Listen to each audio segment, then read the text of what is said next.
leadership is no longer only about position, as we know. It's a status or title or formal authority. It's increasingly about the ability to work with complexity and to communicate with clarity, to think creatively, and to make sound judgment in a world shaped by digital technologies. Because nowadays we see the competition between different countries, United States, China, and other countries on the using AI and new technologies into different fields. We can talk about innovation, we can talk about other fields. So this is a central idea of my today's speech or presentation.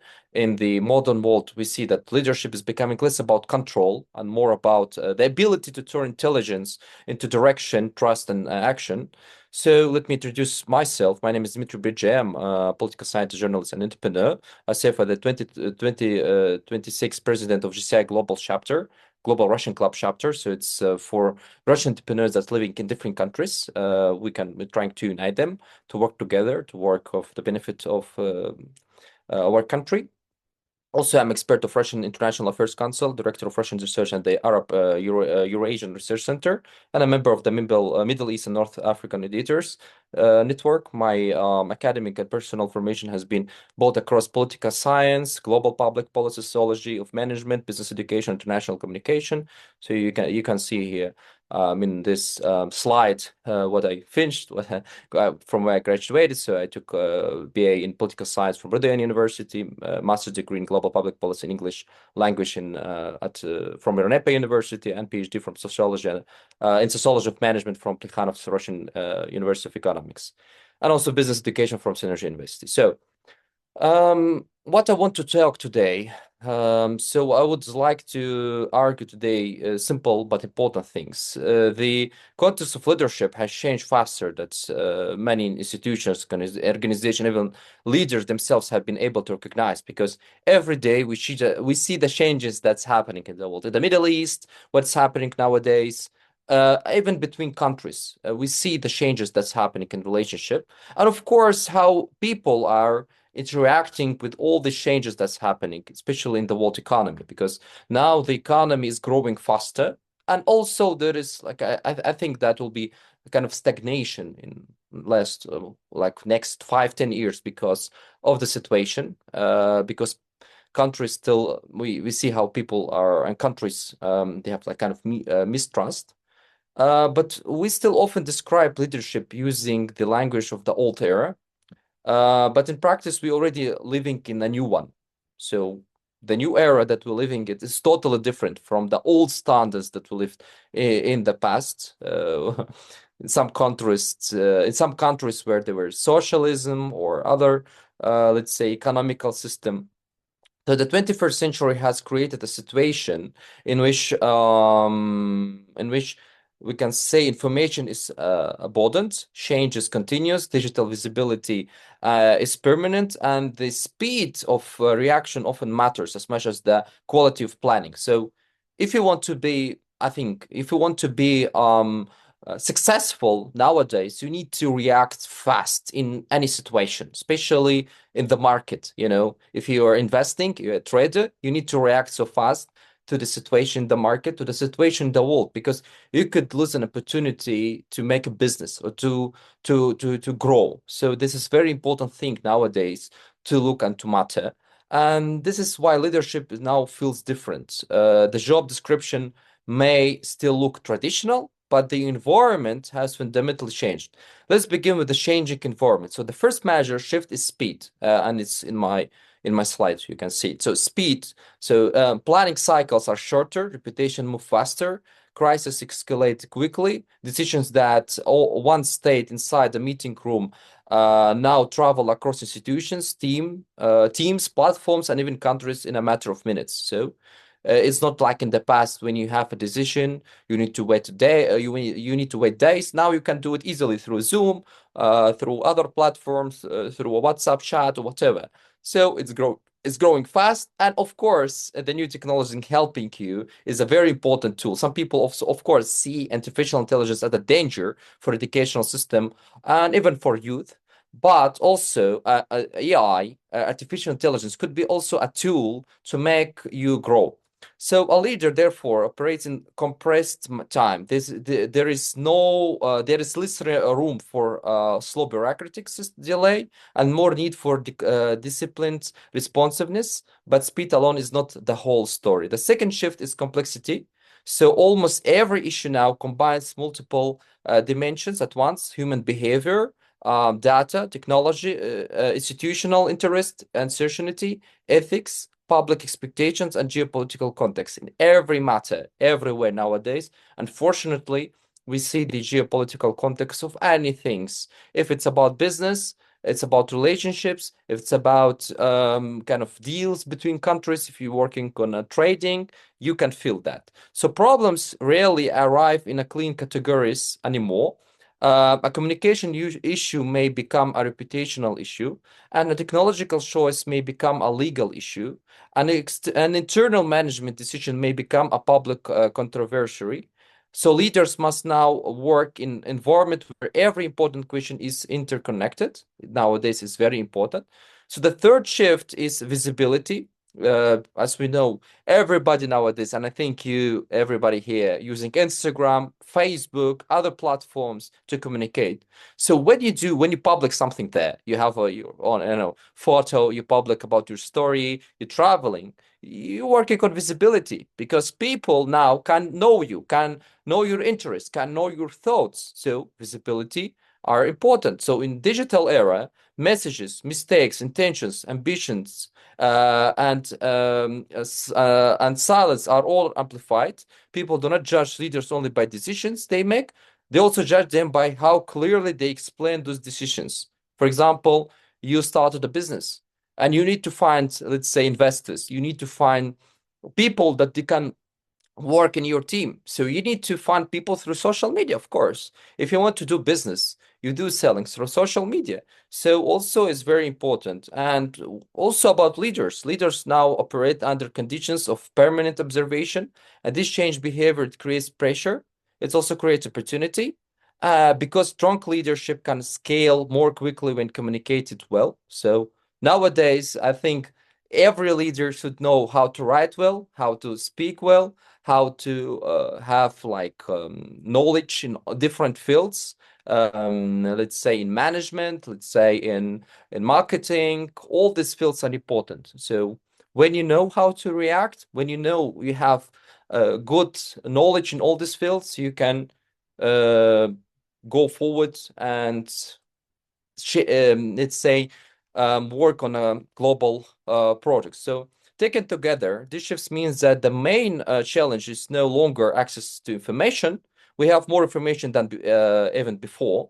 So the challenge is something deeper, sense making. So how we distinguish signal from noise, how we identify priorities, how we turn fragmented intelligence into coordinated action. This is where real leadership begins, in my opinion. And in the age of intelligence, the leader is not simply the person who knows the most. The leader is the person who can interpret, prioritize, and align. So it's the most important things. This brings us to the next major point. The role of leadership itself has changed. So also is very important. So here we can say the old model and the age of intelligence. So what we can say, so traditionally, leadership was often associated with command authority. The leaders occupied the top of hierarchy, issued instructions and expected execution. Expertise was concentrated, information moved to upward, and decision moved downward. Planning was linear in the past, as we know, in different countries. So knowledge was often scarce, and therefore headkeeping could be a form of power that time. So, but nowadays, but in today's environment, the models is no longer sufficient. Leader has moved to control let's say the environment, the situation. The leader's task is increasing to align intelligence across people, systems, and decisions instead of relying only on position. So in the past, we know in some countries, the position could make you something important. It could make you have some priorities or some like benefits. Nowadays, it's not like that. So in most developed countries, if you're talking about developed countries. So Leaders should create an environment around themselves to make people come to them, to ask them, to learn from them. So instead of pretending to have a monopoly on expertise, they must build a collaborative intelligence. Instead of always having the answer, they must ask better questions, integrate insight from multiple sources. Instead of rigid long cycle planning, they must experiment, learn, and adjust. And instead of head keeping information, they must filter signal from noise and direct collective attention toward what actually matters. This is a very important transition. So it means that leadership is no longer merely about being the smartest person in the room. It's about building rooms in which intelligence can be coordinated. It's about creating system, and that is like the most important. And it's about also making judgment visible through structure, communication, and disciplined adaptation. The strongest leaders today are not simply authority or authoritative. They are integrative. They do not merely dominate the process. They shape the process so that better outcomes become visible and possible. So what when then are the core pillars of leadership is new age. So according to the framework of this in this presentation, there are three central pillars: communication, creativity, and digital fluence. So they are the most probably important nowadays. So as you see here in old models, so there's command authority, there's expertise monopoly, linear planning, and information scarcity. So in age of intelligence, there is shaped sense making, collaborative intelligence, adaptive experimentation, and information abundance. So there is the difference of two models that it was in the past and nowadays we see it. So, and they are very total important to understand the difference of the models. So the new leaders formula, as I said, communication, creativity, and digital fluency becomes more powerful with when guided by judgment. So all guided by four elements that gives them direction, which is judgment. So judgment is what allows leaders to prioritize, decide, and take responsibility for consequence. Communication allows them to turn complexity into clarity and coordinated action. Creativity allows them to reframe problems and generate new options. So when you have problem, you find solutions. Unfortunately, what I see, and I know the Middle East, for example, I always also meet different people, kind of leaders, kind of people from different fields. So always, instead of thinking of solutions, people think about problems. Don't think about problems. You have problem in your city, you have problem in your, I don't know, street, find solutions. You have problem in services, find a solution. So businesses always are created when you have a solution for a problem. Let's say you have a problem with a payment system. So, okay, create a payment system. Why not use AI, for example, to create your idea for a payment system in your country if you have you want to find alternatives. I know there is laws, we have regulations, but think about solutions. You have problems with I don't know, water. I don't know. You have a problem with trash. You have problem with pollution. So find a solution for this problem. For example, it could be about recycling, using, I don't know, some devices or something else. So it's always solutions are the priority in for a leader who thinks globally. Because nowadays, a leader should think globally, not only like for small problems. He should find solutions for big problems in his country, in his city, and based on that, he can create business. Or if you're talking about businessman, if he's a politician, is different. So he's not integrated into like kind of let's say business processes. So he's just doing it for his country because he want to do something for the country interest, for his people, because he loves his people. Is like he want to change the situation. So, and also we can say that digital fluency allows them to understand data, systems, AI, and technological trade-offs. These capacities reinforce each other's, but without judgment, even strong communication or technical knowledge can become shallow and or dangerous. let us begin with the first pillar, communication. So communication is owned or is often underestimated because people confuse it with presentation style. They think communication is about speaking beautifully or using elegant words or making a polished impression. But in reality, I think communication is much more serious than that. Communication is the mechanism through which leadership create influence at scale. If people cannot understand what you mean, they cannot act. So when people understand what you mean, for example, you said we have a problem, we need to find a solution, we need to, I don't know, to change something, to do something, but you need to explain it. You need to explain why you face this problem. What is the solution for this problem? What is your mission, for example? What is your goal? So all that, it's like explaining. You need to have better explanation for things that are happening around you. A strong leader does three things through communication. So first, they clarify the message, they state the decision, the priority, and the extended outcome in plain language. Second, they translate complexity. So strategy is valuable only when people who are not inside the details can still understand what it means for them. What is why they what is this problem is important for them. Third, they create alignment. So teams need to hear the same story, understand the same stakes, and move toward the same direction. So one direction, one way. Based on that, you can change something. If in your team you have like people with different thoughts, with different ideas, you cannot get to the goal that you want. So this is why clarity matters so much. Clarity is the most simplistic thinking. It's declined thinking. It's what makes coordinated action possible. In leadership, unclear communication is not a minor weakness. It's often a structural problem, and we see that everywhere. When leaders communicate vaguely, teams waste time. People interpret priorities differently. They understand the situation differently. Responsibility becomes blurred. Trust weakness weaken, and because uncertainty grows.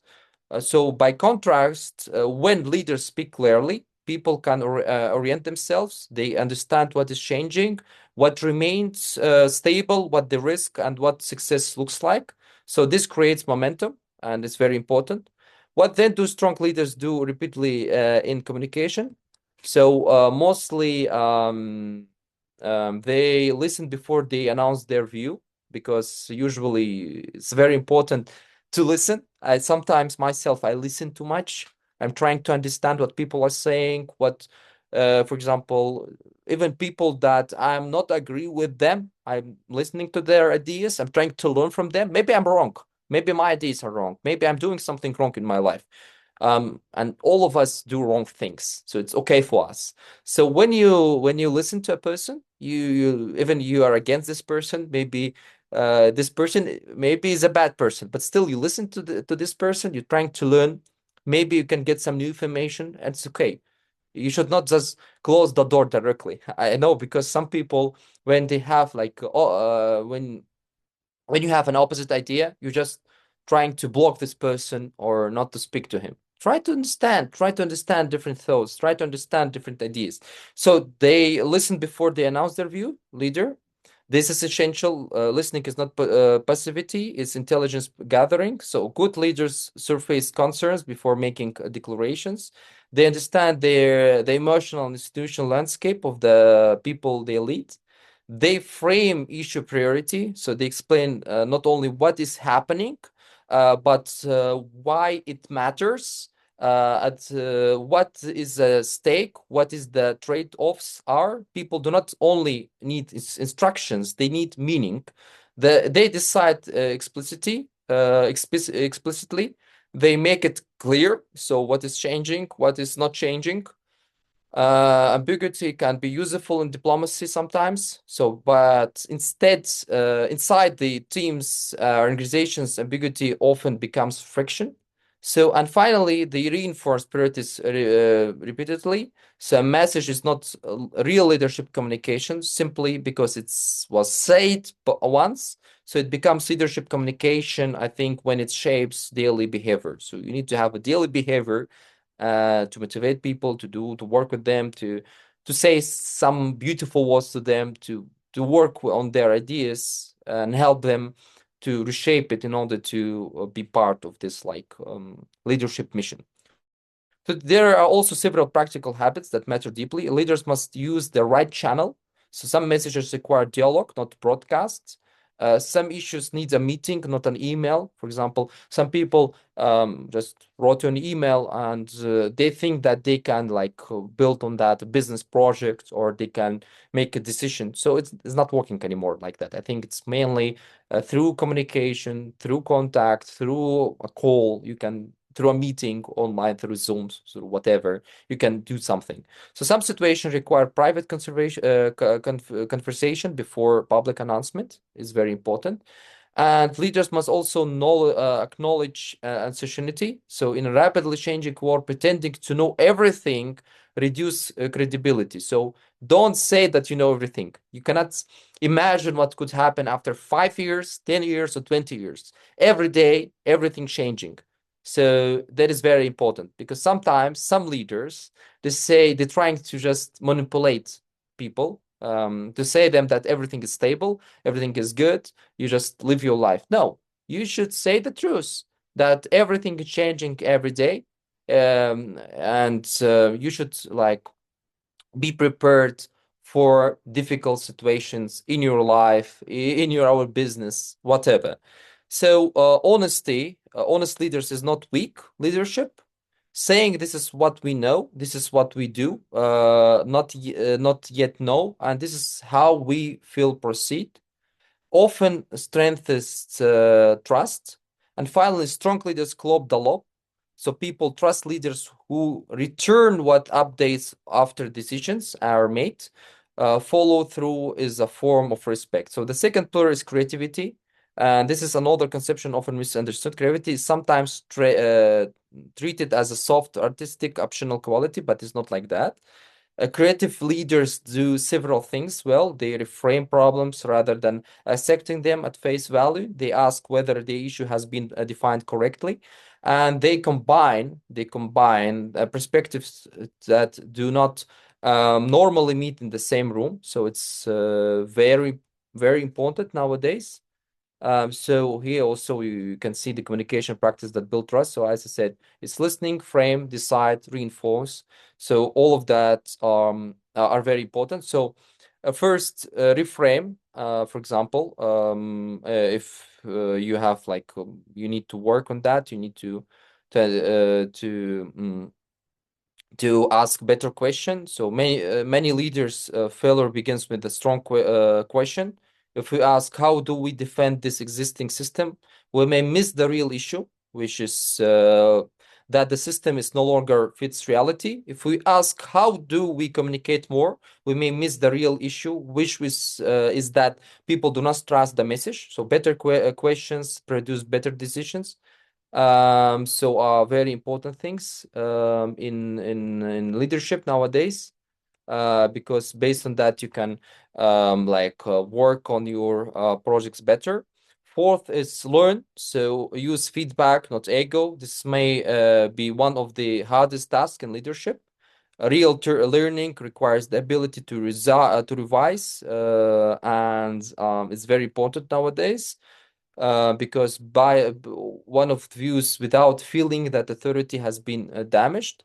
And fifth, scale. So commit to what works. So for example, once evidence becomes strong enough, leadership means moving from experimentation to disciplined implementation. So what is leadership? Listen here. It is this. So the advantage is not having the first answer. The advantage is building a process that produces better answers faster in a turbulent environment. Creativity is not a luxury, it's capability of institutional survival. So it's very important, as I said, also to be a good leadership nowadays. So here you see also in my slide, the creativity is a leadership skill, not an artistic extra. So it's very important, as I said, to reframe problems instead of accepting the first definition.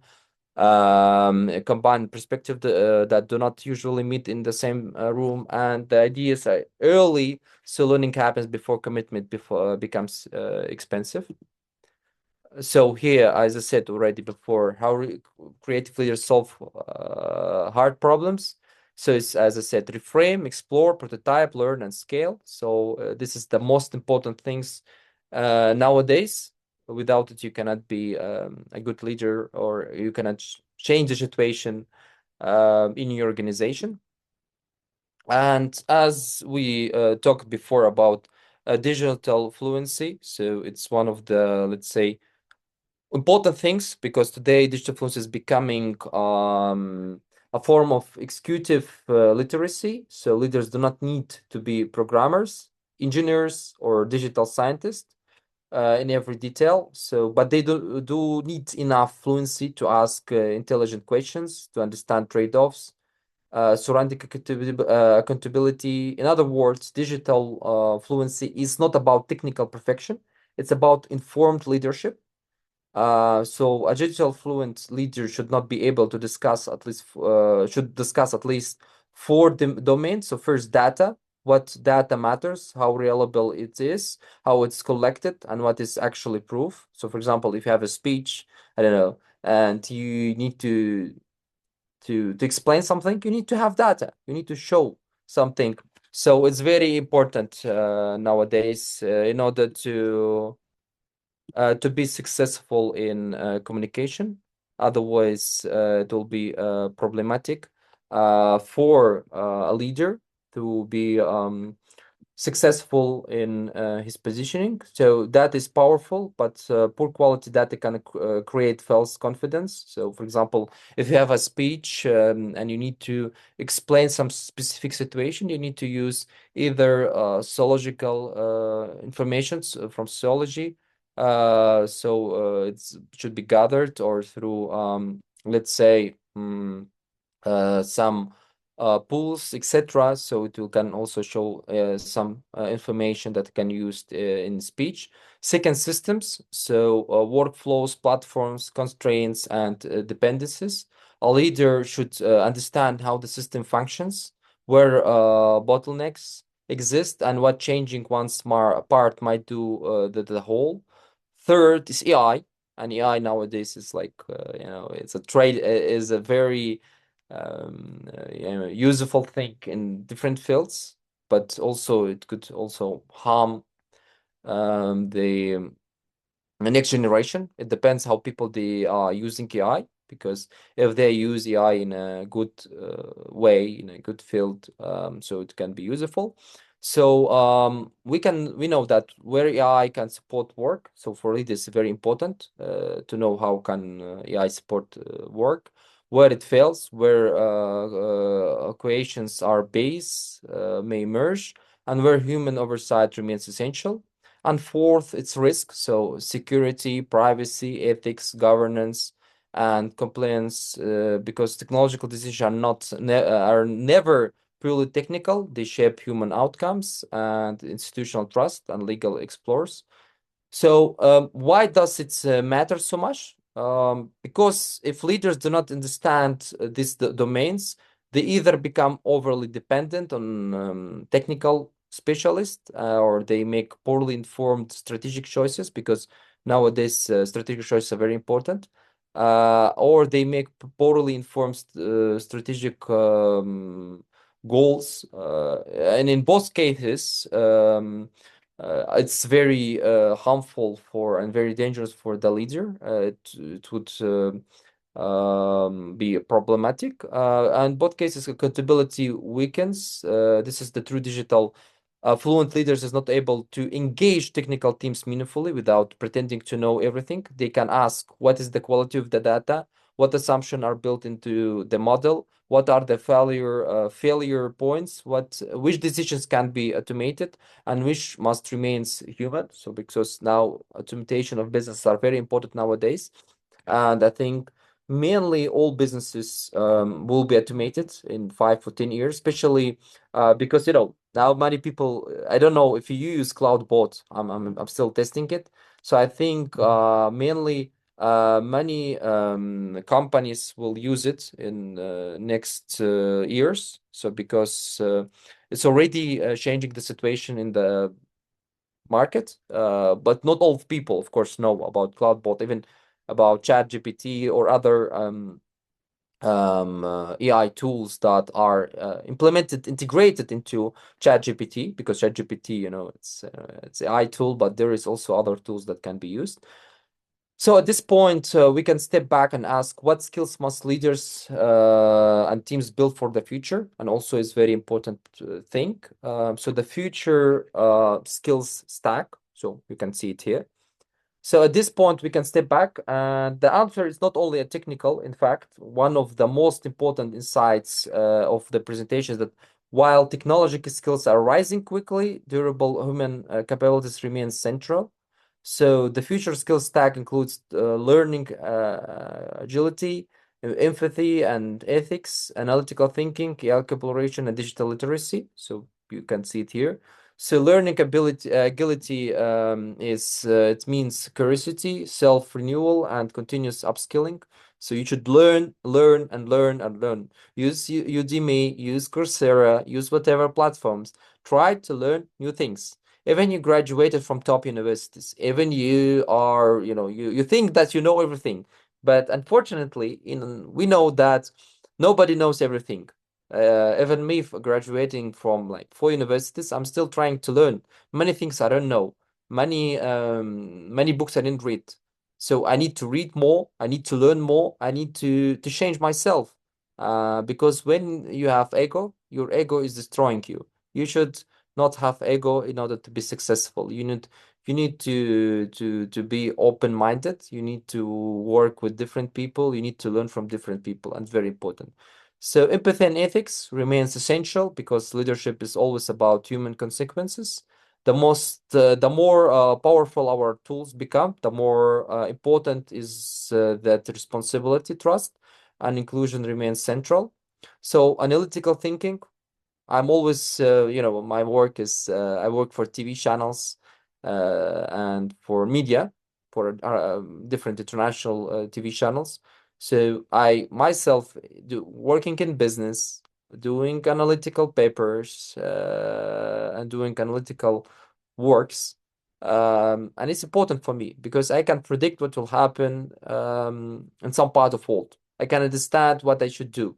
I can understand where it's better to live, where it's not. I mean, you cannot guarantee 1% that this like kind of analysis are accurate, but at least you can know something. You can predict something. So for sometimes it's very important. AI collaboration, so means that knowing how to work with intelligent system, promoting well, reviewing outputs critically, and orchestrating human-machine workflows. And digital literacy, it's very important, means basic technological awarenesses, data fluency, and cybersecurity understanding, because nowadays anybody could hack you. And I think because of AI, even AI is useful, but we know that AI could be used in a bad way. I mean, you could use AI, for example, for hacking, or for gathering information from specific people by making, fake uh, account, let's say, with AI. Like you can generate a fake photo with fake information. You can connect your account with, I don't know, with some AI tools that can generate publications, posts in your accounts, different accounts, by the way. It's not only Instagram, Facebook. It can be you can like link 5 or 10 accounts and use AI. So also there is very dangerous things that could happen because of AI. Even using AI in warfare, for example, also is dangerous. So, but we cannot predict what AI could do with the human beings after 5 or 10 years. We will see. AI can generate outputs. It can summarize. So what are the the positive things of AI. So it can generate outputs, can summarize, draft, detect patterns, and accelerate routine work. But leadership still depends on capacities that machines do not replace, because even you have a machine, you have AI, everything, you should be a leader. You should have skills to be a leader. It's not just, using all the things and you can become a leader. No, it's not like that. So this include judgment, context, moral reasoning, and courage. Judgment means choosing among imperfect options when trade-offs are real. Context meaning understanding culture, timing, politics, history, and stakeholders meaning. So it's very important nowadays. And without that, you cannot be a successful leader. Understanding different cultures is very important. For example, understanding Russian culture, understanding European culture, understanding Chinese culture. By the way, these days I was in China, so it's first time me being in China. I don't know why, but whatever. So and I also was trying to understand the Chinese culture and the difference between of cultures in different cities. For example, Hong Kong from Shenzhen, from Beijing.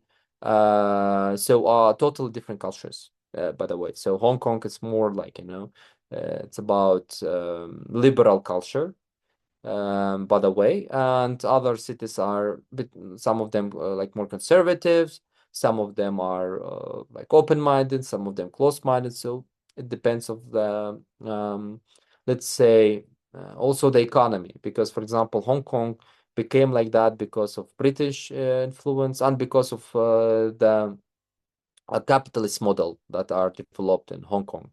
So this 7 days I was trying to understand China from inside.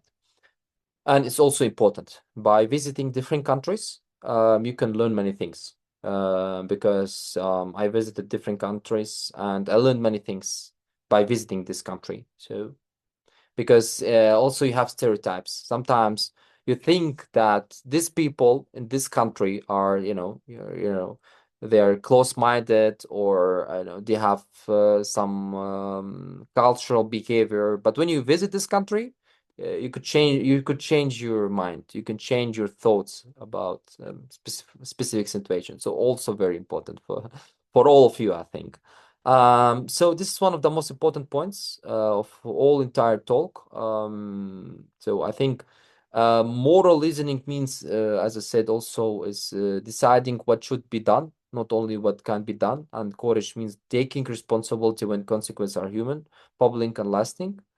And also very important nowadays because that are the most important things. So if we're talking about use AI to amplify and never outsource, so here I just also try to um, explain it. So the purpose of AI is important nowadays. Is like kind of important tool that we can use. It should increase speed, as we know now. We can increase our speed by using AI to do some tasks, to do something. So it's an insight without removing authority and responsibility from human leadership. Leaders can use AI, in my opinion, for research, for example, first pass synthesis, scenario generation, option framing, pattern detection in large information sets, and drafting, summarizing, translation, and routine workflow support. For example, me, when I was in China, I used AI for translation because it was very important. So, for example, I was visiting different places and I was trying to understand about this place. So I'm sending information to AI, to ChatGPT, for example, is giving him specific information about this place, how I can speak to Chinese people, what I should talk, what I should not talk, how to deal with different situations. So sometimes AI can help you, but you need to know how to use it. Either, for example, sending specific books to AI. For example, you have a book. I don't know if you can send actually 5 files, I think, probably to ChatGPT, and he can help you to generate specific scenarios for different situations in different places, etc., etc.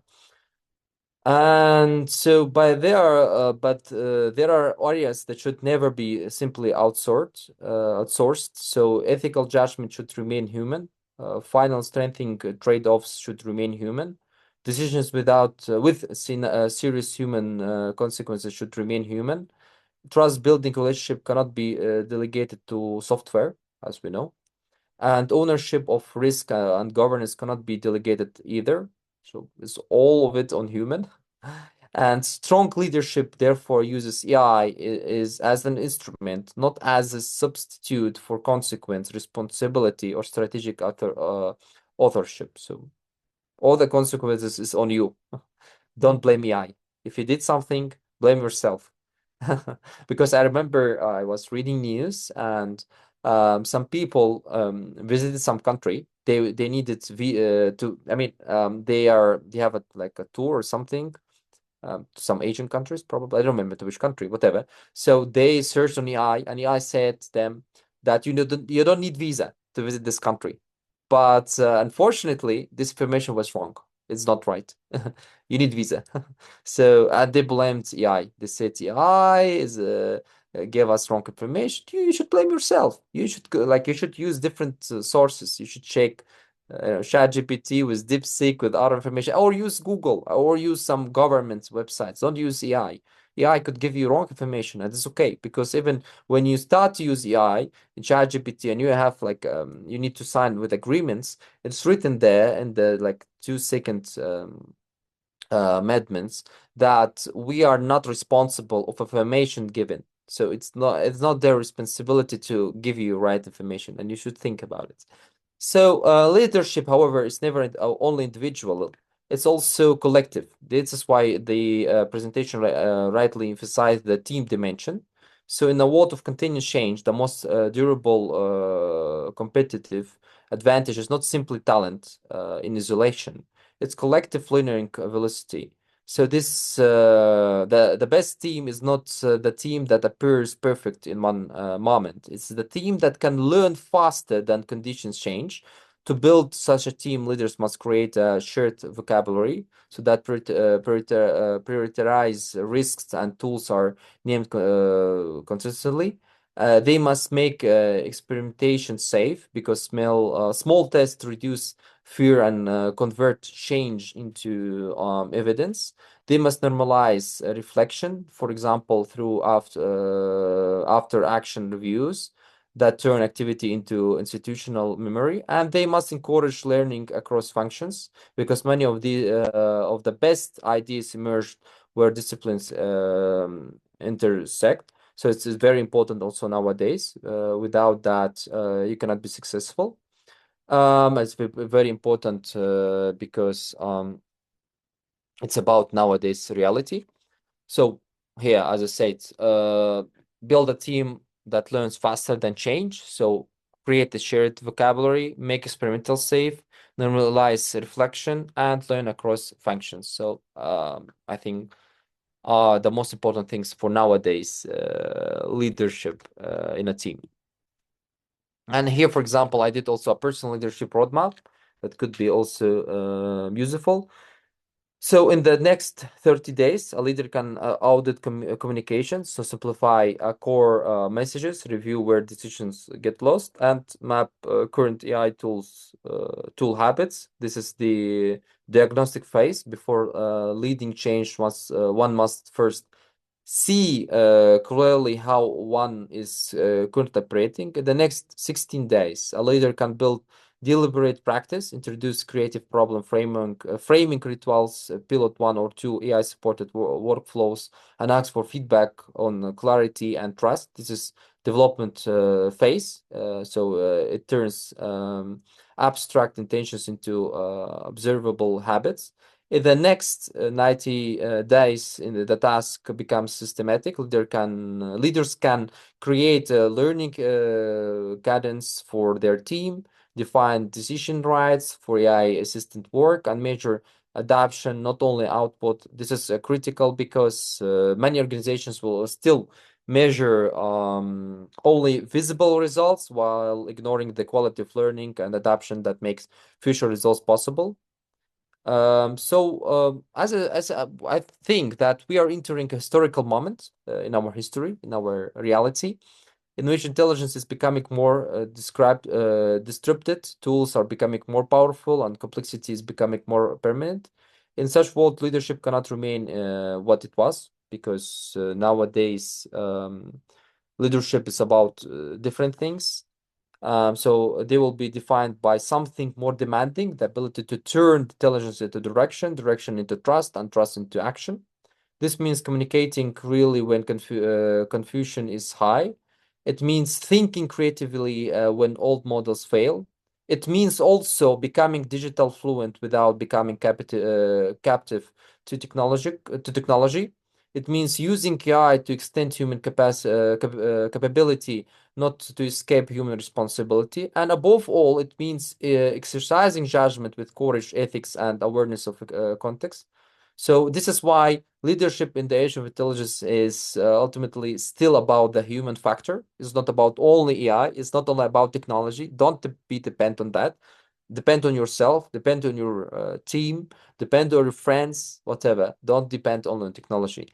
And nowadays, well, for example, what we see in the situation, for example, in the Middle East, how the situation could change. For example, even me living in Moscow, just let me give you some information. We had problems with the internet because of the situation that Russia is facing. So in the center of Moscow, we didn't have internet. So it's problematic for some people that are dependent on internet. You don't have any communication, let's say, because of the situation, because of the war, because of the conflicts that we see. Even, in some Gulf countries also, you see now how the data centers are attacked of Microsoft and Amazon. So also the situation are totally changed. It's not like before. And you should predict that. You should have a goal. For example, imagine you are now living without internet. How you will do? How you do your work? Be prepared for that, because you don't know what will happen. I mean, imagine that some data centers are attacked, or they are destroyed anywhere in the United States, or some Gulf countries, or whatever, or the cables. Someone cut the cables of the internet, that under the sea. Imagine that. So what we will do? What? How you can manage your work? How you can manage the communication? How you can communicate with your friends, with each other? So this is very important nowadays. For example, me nowadays, even I know that internet is important, but I am now also trying to find alternatives for like the communication through the internet. So for example, communicate through Bluetooth or Wi-Fi. It's very strange. But in some cases, if you don't have internet, you need to find apps that you can communicate through Wi-Fi or through Bluetooth, because imagine that you don't have even like normal communication. Whatever, it could happen. For example, nowadays in Russia, in Moscow, it happened. So what I did, for example, some people started to use Bluetooth and Wi-Fi. There is some apps that giving you, like, you can create a chat and you can communicate through Bluetooth and Wi-Fi with using different devices, for example. Yeah, it's a solution. Or I don't know, there is other let's say devices that you can communicate with each other. So you should prepare for this situation. You should prepare for difficult situation in the world. It could be earthquake, it could be new conflicts, new wars everywhere. Nowadays situation is unpredictable. So be prepared for that and try to change the situation and to lead, because people cannot lead themselves. They need a leader. They need someone who can take responsibility. It's normal for all the people.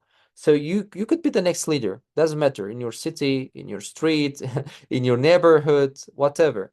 You can change the situation economically. I don't know.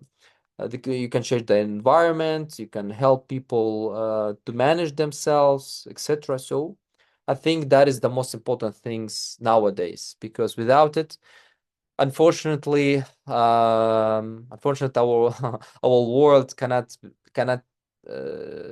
be changed. So I think so. Yeah. Thank you very much.